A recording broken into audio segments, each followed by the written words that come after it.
As the long days of summer settled over London, the British royal family once again found itself at the very centre of public fascination and growing concern. There is an old saying that nothing happens by accident in the palace, that every gesture and every word is chosen with careful intention. Yet, over the past week, viewers around the world have witnessed a string of unexpected developments that have left even the most seasoned royal watchers on edge. It all began, innocently enough, with a joyful and heartwarming scene, a birthday celebration for Birgit, the Duchess of Gloucester.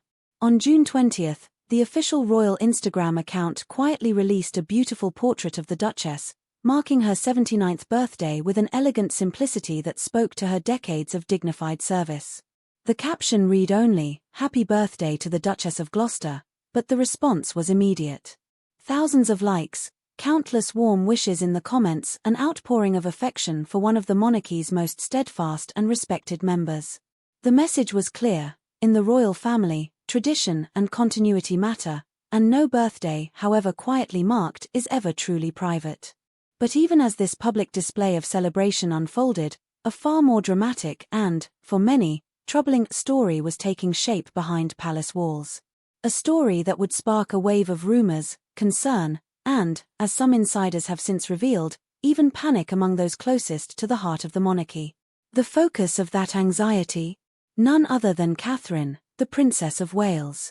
The future queen, whose every step has been watched with hope, worry, and admiration since the start of her very public health battle earlier this year. Let us rewind, briefly, to March of 2024. In a world already hungry for good news, Catherine bravely stepped forward with a message that stunned and deeply moved her nation. In a carefully crafted video, she revealed that, after a period of mystery and concern, doctors had confirmed she was facing cancer.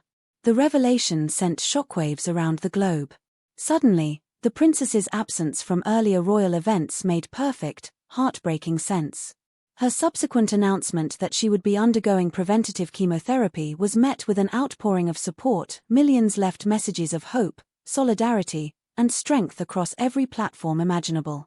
For months, the princess retreated from public life, focusing on her health and her family, with only occasional updates filtering through official channels. Behind closed doors, the Windsor family drew closer. Prince William, her ever-loyal husband, juggled new public responsibilities while supporting Catherine and caring for their 3 young children. The British public, for once, seemed united in a single wish: for Catherine to recover, for the family to weather yet another storm with dignity. By the early summer of 2025, their prayers seemed to have been answered. In a statement that felt nothing short of miraculous, the Princess of Wales announced she was in remission. There were tears, relief, gratitude, awe. The image of Catherine, smiling but visibly thinner, making her triumphant return at Trooping the Colour, was replayed endlessly across British TV. Her presence, fragile but defiant, became a symbol of resilience not just for the monarchy but for every family touched by illness. But the story did not end there. In the world of royalty, nothing is ever truly simple, and every high is followed, inevitably, by new complications. Just as the family and their supporters were beginning to exhale, rumors began to swirl again. The occasion, Royal Ascot, one of the grandest events of the British social calendar, a spectacle of pageantry, fashion, and tradition, where the presence of the Princess of Wales was eagerly anticipated. For weeks, it had been widely reported that Catherine would attend. Her name was even listed in the official event program, sparking excitement and speculation about what she might wear, whom she might greet, and how she might continue her carefully managed return to public life. Then, seemingly at the last possible moment, everything changed. Kensington Palace issued a terse statement: the Princess of Wales would not be attending Royal Ascot after all. The official reason? Her ongoing recovery and the need to prioritize her health above all else. Catherine, the message added, was deeply disappointed to miss such a cherished event. For most, the news was understandable. Cancer recovery is, after all, a journey filled with setbacks and days when even the strongest need to rest. Yet, for royal aides and family members already on edge after months of anxiety, the suddenness of the change set off alarm bells. Almost immediately, a report from the Daily Beast, echoing through the corridors of social media and WhatsApp groups across the UK, claimed that the palace had descended into panic at the news. According to unnamed insiders, some staff were left bewildered and worried, with rumors flying that the princess had taken a turn for the worse, perhaps even requiring urgent medical attention. One source described a scene of intense uncertainty and fear, a far cry from the calm, measured facade the family had worked so hard to project. As the speculation intensified, so did the concern of the public. Was the princess truly in remission? Had something happened behind the scenes? Was the withdrawal from Ascot a sign of new complications, or simply a necessary, if heartbreaking, precaution? All the while, the official line from the palace remained unchanged. Kensington Palace confirmed only the withdrawal and Katherine's disappointment, refusing to comment on the reports of panic or on any suggestion that she might have been hospitalized. This silence, intended to protect Katherine's privacy and dignity, only fueled more questions. The juxtaposition was striking. On one hand, the King's team was publicly celebrating the steady, continuous contributions of a senior royal, reminding everyone that the monarchy was still functioning, still holding fast to its ancient rituals.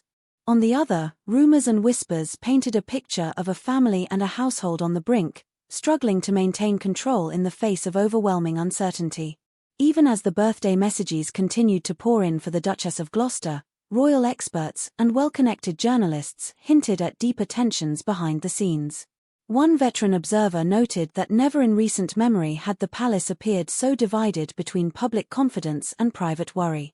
Some wondered aloud if the family's traditional reluctance to share medical details, born out of a desire to maintain dignity, was in fact making matters worse, fueling a climate of suspicion and gossip. The pressure, as always, fell heaviest on Catherine herself. For all her composure and grace, she remained human, vulnerable to the same fears and exhaustion that touch any person recovering from a major illness. Friends quietly admitted that the demands of public life, combined with her roles as mother, wife, and future queen, made her recovery uniquely challenging. Each appearance was both a triumph and a risk, a victory over adversity, but also a reminder that every step forward could be met with a setback. Inside the palace, aides worked round the clock to manage both the media narrative and the logistics of Katherine's ongoing care. Security was quietly increased around her residences. Senior doctors were kept on call. The children, George, Charlotte, and Louis, were given extra attention and reassurance, shielded from as much of the anxiety as possible.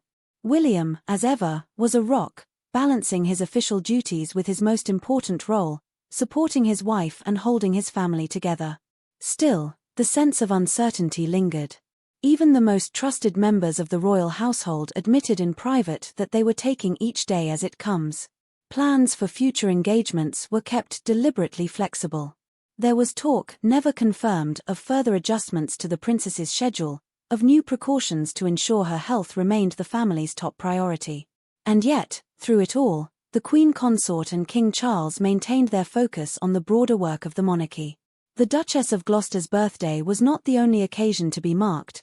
New charitable initiatives, important meetings, and state responsibilities continued as always.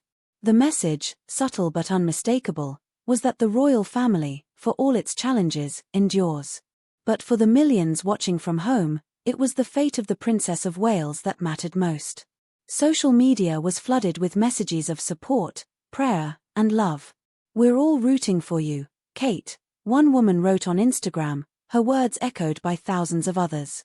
Newspaper columns urged patience, empathy, and understanding. Television news anchors reminded viewers of the princess's courage, her willingness to share her journey with the world, her commitment to balancing duty with self-care. As the dust settled, it became clear that the story was far from over. The royal family faces an uncertain summer filled with both hope and anxiety, celebration and caution. For Catherine, every day brings new challenges and new victories. For her family, the lesson is the same as it has always been: in the face of uncertainty, unity and love are the only answers. The monarchy itself, as ever, walks a delicate line between public spectacle and private pain, between ancient tradition and the pressures of the modern world. The events of the past week have reminded us that even the most seemingly invincible institutions are made up of ordinary people, doing their best to navigate extraordinary circumstances. And so, as Britain waits, one thing is certain: The eyes of the world remain fixed on the Princess of Wales, wishing her strength, health, and a safe return to the spotlight she so clearly deserves.